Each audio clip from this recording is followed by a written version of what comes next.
February 2022 नैबे जोंनि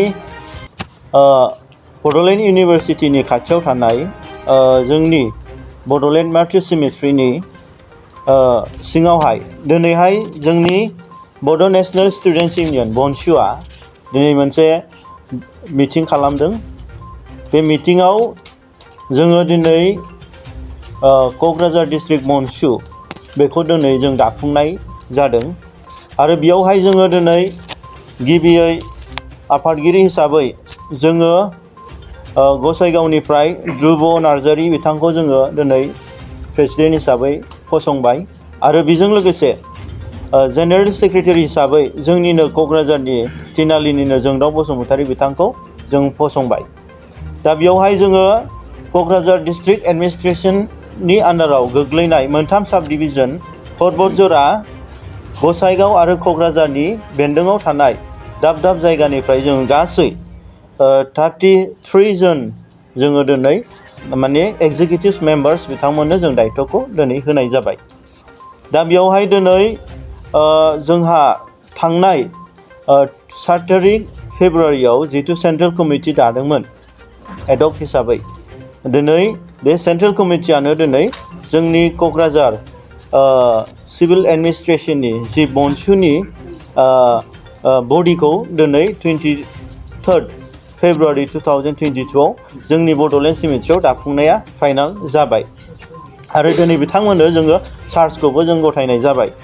दा थिग बिदिनो जों मोनफ्रोमबो जोंनि BTC ओनसोलनि डिस्ट्रिक्ट एडमिनिस्ट्रेशन एरियायाव जों मोनफ्रोमबो माने डिस्ट्रिक्टआव BoNSUखौ दानाय जागोन आरो दिनै बिथांमोना लाहार फाहार खालामनाय जादों।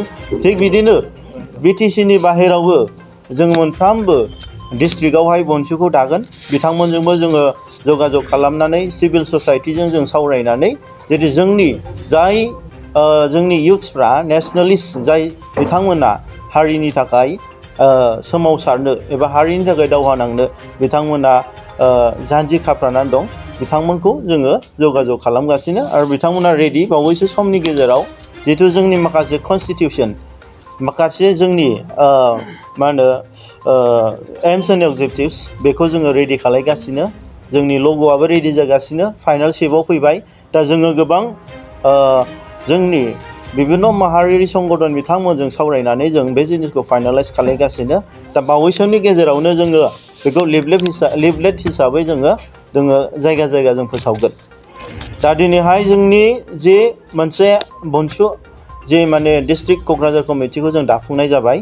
दा बेनि गेजेरजों जोङो दिनै BoNSUनि जानानै जोङो जोंनि मानगोनां रायजो राजा नोंथांमोननिसिम जों बेखौनो खावलायनो लुबैदों बे BoNSUआ दिनै जोंनि बर' हारिनि जोंनि आलादा रायजोनि थाखाय जिहेतु फिन मोनसे सोमावसारफिननाय बे सोमावसारफिननायनि थाखाय जोङो दिनै दावहा नांनो जोङो जानजि खाफ्रादों आरो बेजों लोगोसे जिहेतु जोंनि बर' हारिनि गासैबो बिथिङाव जिहेतु जोङो दिनै मोनसे सोमावसारनाय मोनसे गुस्लायनाय मोनसे रिभलिउसन जोंनो नांगौ जायखौ जों बुङो टटेल रिभलिउसन।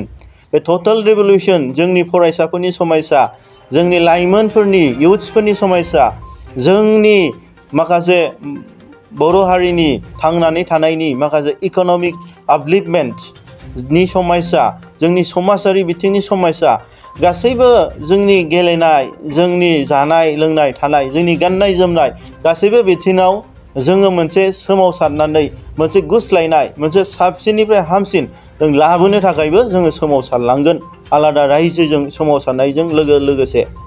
दा बेवहाय जोङो बेखौनो जों गुरैयै खावलायनो लुबैदों जोंनि मानगोनां बर' रायजो राजा नोंथांमोननिसिम जे थांनाय 7 तारिख फेब्रुवारियाव जिथु जोङो मोनसे प्रेस मिट खुंदोंमोन बे प्रेस मिट खुंनायावहाय दिनै जोंखौहाय दुलाराय बर' फरायसा आफादनि सोद्रोमा क'क्राझार डिस्ट्रिक्टनि बिबानगिरि बिथांमोना जिथु जोंखौ गाग्लोबबाय जिथु जोङो मोनसे प्रेस मिट खालामदोंमोन रायजो राजानो जोंनि थांखि आरो जोंनि उद्देश्यखौ जों बुंनो नाजादोंमोन बेनि गेजेराव बिथांमोना जोंखौ डिस्टार्ब होनानै जोङो नोंथांमोननिसिम जों बुंफोरनो हायाखैमोन।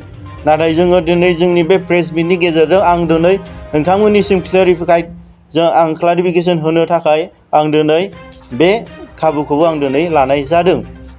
जिहेथु जोङो BoNSUखौ जोङो जोनोम होदों बड' नेशनेल स्टुडेन्टस इउनियनखौ बे जोनोम होनाया सोरबा जोङो जोंनि 30 जन 40 50 जन 100 जननि जोनोम सान्थौ एबा सानस्रि नङा। जिहेतु BoNSUआ दिनै जोंनि सम आरो बोथोर थिननायाव जे बर' हारिनि जिथु मोनसे गाज्रि थासारि फैनायाव दिनै बेखौ जोंनि बर' लाइमोनफ्रा जाय बिथांमोना जि नेशनेलिज्म स्पिरिट दं, जाथि थैनाय थांनायनि थाखाय सिन्था खालामनो हादों, दिनै बिथांमोना ज' जानानै जोंनि मार्ग जोंनि बर' हारिनि दावहारु बिथांमोन, जेरै जोंनि एक्स भलन्टियार फोर्स एबा बारग' जोंनि एबसुनि दैदेनगिरि बिथांमोन, जोंनि एक्स एनडिबि बिथांमोन, जोंनि एक्स बेलि बिथांमोन आरो बेजों लोगोसे गोबां जोंनि बर' हारिनि इन्टेलेक्सुयेल मेलेमजिबि बिथांमोनजों सावरायनायनि गेजेरजोंसो जों दिनै BoNSUखौ दानो गोनां जानानै फैदों। दिनै सम आरो बोथोरानो थिनदों, बेयाव सोरनिबा जों सोरबा सासे सानैनि सेल्फ इन्ट्रेस्टनि थाखाय जों BoNSUखौ दायाखै। BoNSUखौ दादों जाय दिनै बर' हारियाव खुनु दिन मोनसे बर' हारि हिसाबै थांनानै थानायनि मोनसे परिबेस, मोनसे जों सुबिदाखौ जों दिनै गाज्रिनिफ्राय गाज्रिसिन नुनो मोन्दों। बेयाव जोङो दिनै इयुथ्सफ्रा जोङो गसंनांगोन, माबा मोनसे खालामनांगोन। जोंनि मोन्थाय, जोंनि थांनानै थानो थाखाय एबा जोंनि जि मोनसे जोंनि बड'फानि जि मोनसे सिमां आलादा रायजो सोरजिनाय एबा जोंनि मानगोनां जोंनि बिग्रायारि जोंनि रन्जन दैमारि सार बिथांमोननि जि मोनसे आलादा रायजो सोरजिनाय, बिथांमोननि जि सानस्रि, जे बड'फामोननि जि सानस्रि, रन्जन दैमारि सारनिमोननि जि सानस्रि सान्थौ, बेखौ जोङो दिनै कन्टिनिउ जोंनि बे लेगासिखौ जों लाखिनो थाखाय जोंनि दानि इयुथ्स एबा लाइमोनफ्रा दिनै आवगायबोदों। जोंनि बर' हारिया दिनै आलादा रायजो दावहा नांनायाव जों दिनै जेननो थाङाखै। सोरबा संगठना जेननो हागौ, नाथाय जोंनि बर' माहारिया जों जेननो थाङाखै। बेनि थाखायनो दिनै जि दानि मुगानि इसिबां गोरों बर' लाइमोनफोर, जाय बिथांमोना भारत संबिधानखौ बुजिनो हानाय, जाय बिथांमोना दिनै जि बर'नि जारिमिनखौ भारत संबिधाननि सिङाव थानानै जों आलादा रायजो जेखौ मोननांगौमोन बेखौ मिन्थिनो हानाय, आयेन ल'खौ मिन्थिनो हानाय दानि बर' इयुथ्सफ्रा दिनै बे आन्दलनखौ दिनै दावहाखौ दिनै लांनो थाखाय दिनै बारसोमदों। बेवहाय जोङो सानदों दि जोंनि जे मोनसे आरो सम आरो बोथोरनि थिननायाव जितु बै समावहाय जोंनि बड'फा UN ब्रह्म, जोंनि मानगोनां गेदेमा बिथाङा हारि आरो हारिखौ रैखाथि होनो थाखाय बिथाङा दिनै साख्रि गारनो हायोब्ला जों मानो दिनै आलादा रायजोनि थाखाय खैफोद जानाय समाव जों गसंनो हाया? दा बिनि थाखायनो जों दिनै सिन्था खालामदों। आरो जाय दिनै गोबां जोंनि माखासे संगठनफ्रा पलिटिकेल नन पलिटिकेल संगठनफ्रा दिनै जोंनि बड' नेशनेल स्टुडेन्टस इउनियन दानायाव दि बिथांमोननि निजे पार्सनेल लाबनि थाखाय दि जोंखौ मोनसे राजनितिक महर होनो नागिरदों, आं बे खोथाखौ आं दिनै रोखायै बुंदों दि BoNSUआ दिनै जोंनि जाथि आरो हारिनि रैखाथिनि थाखायसो जोनोम जादों। सोरबा मोनसे पलिटिकेल हान्जानि थाखाय बिथांमोननि बेनिफिटनि थाखाय जों जोनोम जायाखै। जों बेयावहाय जों स्पस्ट बुंगोन, थांनाय समफोरनि भुलफोरनिफ्राय जे दुलाराय बर' फरायसा आफादफ्रा बिथांमोननि दैदेनगिरिफ्रा माखासे राजनितिक हान्जाजों थाफानानै जे माखासे समयसाफोरखौ बुंनो थांनायाव बिथांमोना उसुबिदा जाबोदों।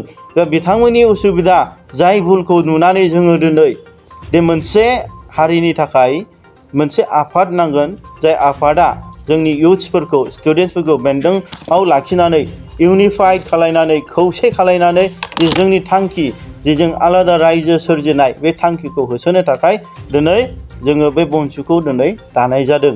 आरो दिनै जों बेखौनो बुंनो लुबैदों, जाय बिथांमोनहा दे आंनि सायाव एलिगेसन लाबोदों, बिथाङा दिनै BPF हान्जानि मोनसे फरायसा गांखंनि बिथाङा सासे दैदेनगिरिमोन।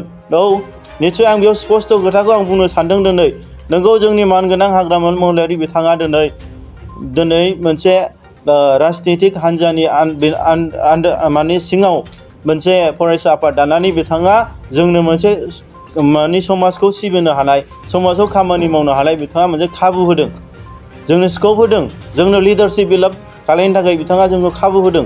आरो बिथांखौ बिनि थाखाय जों धन्यबाद होयो। मानोना बिथाङा दिनै बे जोंखौहाय जोंखौ दिनै बर' इयुथ्सफोरखौ जोंखौ दिनै मोनसे हारि सिबिनो थाखाय हाथियार दानानै होदों। जोंखौ दिनै मोनसे नेशनेलिज्म माने जोंनि माबायाव गोसोआव बिथाङा सोनानै होनो हादों जे हारि आरो माहारिखौ माबायदि जोंखौ रैखाथि होनांगौ बेखौ दाफुंनानै होनो हानायनि थाखाय बिथांखौ जों धन्यबाद होयो।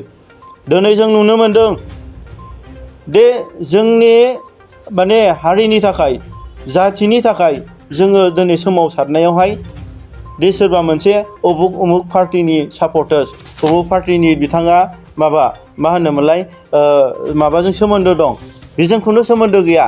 हारि आरो माहारिनि सिबिनो थाखाय जों दिनै मोनफ्रोमबो बिथिं मोनफ्रोमबो पार्टि मोनफ्रोमबो संगठनाव सोमोन्दो थाब्लाबो दिनै नोंथांमोना सेक्रिफाइस खालायनानै गारनानैबाबो जातिनि सार्थआव दिनै नोंथांमोना आवगायबोनांगोन।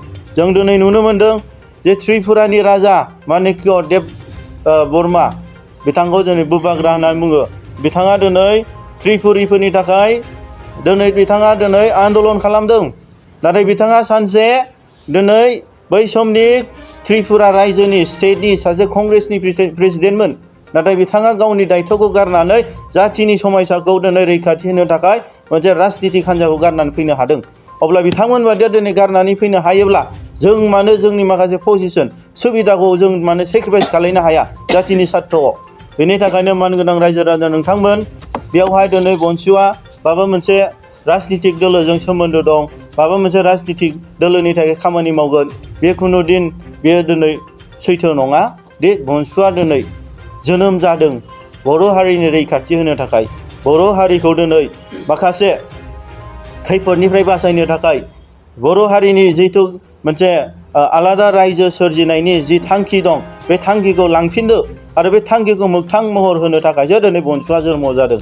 आरो बेयावहाय जोङो दिनै गासैबो जोंनि बर' माहारिनि आइ आफा बिब' बिनानाव बिदा फंबाय आदै मादै गासैखौबो जों माने गोसो गंलायनानै जों खुलुमहरो जे नोंथांमोननि आशीर्बाद, नोंथांमोननि सापर्ट आरो नोंथांमोननि दैदेननाय आरो नोंथांमोनजों सावरायनानैनो जोङो दिनै BoNSUखौ जों आवगायलांगोन। आरो जोंनि जि फैबाय थानाय एक्टिभिटिसफोर जि मावथांखि लानायफोर बे मावथांखिफोरखौ जोङो सम आरो बोथोरजों लोगोसे जों दिनै मानगोनां रायजो जा नोंथांमोननिसिम जोङो दिनै फोरमायलांबाय थागोन। आरो जोंनि जि थांखि दं बे थांखियाव जोङो जेब्लायबो आवगायलांबाय थागोन। जोङो खुनु दिन फासयनाय गैया। मानो होनब्ला जोङो दिनै हारि आरो माहारि सिबिनो थांनायाव जों रावनिबो संगठननि जों पारमिसन लानांगौनि जोंहा अधिकार गैया आरो जों लायाबो। खालि जों दिनै गोबां हारियारि माहारि आफादफोरनि आरो मेलेमजिबि रायजो राजानिसो जों आशीर्बाद लानो थांगोन।